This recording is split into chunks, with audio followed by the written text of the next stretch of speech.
নমস্কার বন্ধুরা, খেলা কিন্তু জমে গেছে কৃষ্ণ সাগরে। রুশ ট্যাঙ্কারে ইউক্রেনীয় হামলার জবাবে তুর্কি জাহাজে রাশিয়ার ড্রোন কিন্তু হামলা করেছে। এর ফলে কৃষ্ণ সাগরে যুদ্ধ পরিস্থিতি আরও জটিল আকার ধারণ করেছে।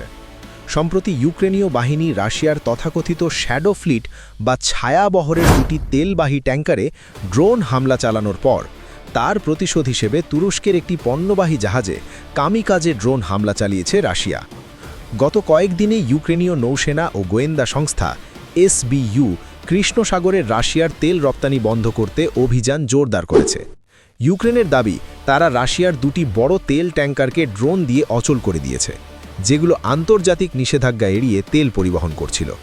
এই হামলার পরপরই রাশিয়ার পক্ষ থেকে কঠোর পাল্টা জবাবের হুঁশিয়ারি দেওয়া হয়েছিল, যার ফলে মঙ্গলবার গভীর রাতে ইউক্রেনের ওডেসা বন্দর থেকে তুরস্কের সিনোপ বন্দরের দিকে যাওয়ার সময় তুর্কি মালিকানাধীন একটি কার্গো জাহাজ রুশ ড্রোনের নিশানায় পড়ে।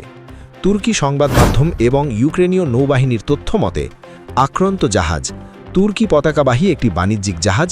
প্রাথমিক তথ্য অনুযায়ী জাহাজটির নাম ভিভা। রাশিয়ার তাদের তৈরি শাহেদ বা জেরান-2 ড্রোন দিয়ে এই হামলা চালানো হয়। ক্ষয়ক্ষতি: ড্রোনের আঘাতে জাহাজের ডেকে আগুন ধরে যায় এবং বেশ কিছু অংশ ক্ষতিগ্রস্ত হয়।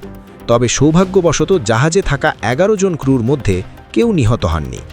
আন্তর্জাতিক প্রতিক্রিয়া: এই হামলার পর তুরস্ক তীব্র উদ্বেগ প্রকাশ করেছে।